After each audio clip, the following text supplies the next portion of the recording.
Royal Lakshmi పేరు ఇప్పుడు ఇండస్ట్రీలో మార్మోగిపోతుంది. హీరోయిన్ గా మంచి డిమాండ్ ఉన్న ఈ బ్యూటీ మొదట సర్దార్ గబ్బర్ సింగ్ మూవీలో పవన్ తో కలిసి తోబా తోబా అంటూ ఆడిపాడింది.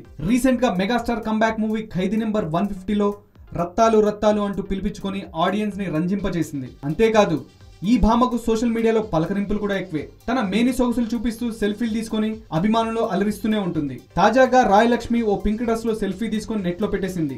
సోయగాల వంపుల విషయంలో పర్ఫెక్ట్ గా మెయింటైన్ చేసే ఈ సుందరాంగి టాప్ యాంగిల్ లో నుంచి సెల్ఫీ తీసుకోవడం, దీనికి తోడు ఆమె ధరించిన డ్రెస్ కి అందాలను దాచిపెట్టే అవకాశం లేకపోవడంతో అదే పనిగా చూస్తున్నారు. అమ్మడి కళ్ళలో ఎంత మత్తు దాగి ఉందో చూసే అవకాశం ఇవ్వకుండా కళ్ళజోడు పెట్టేసింది. కానీ లేకపోతే ఈ అందాలకు ఆ మైకం కూడా తోడైతే తట్టుకోవడం కష్టమే. తన వంపు సొంపుల ప్రదర్శనలో తేరిపోయిన ఈ అందాల భామ త్వరలో లారెన్స్ మూవీ మొట్ట శివ కెట్ట శివలో కూడా ఐటం భామగా కనిపించనుంది.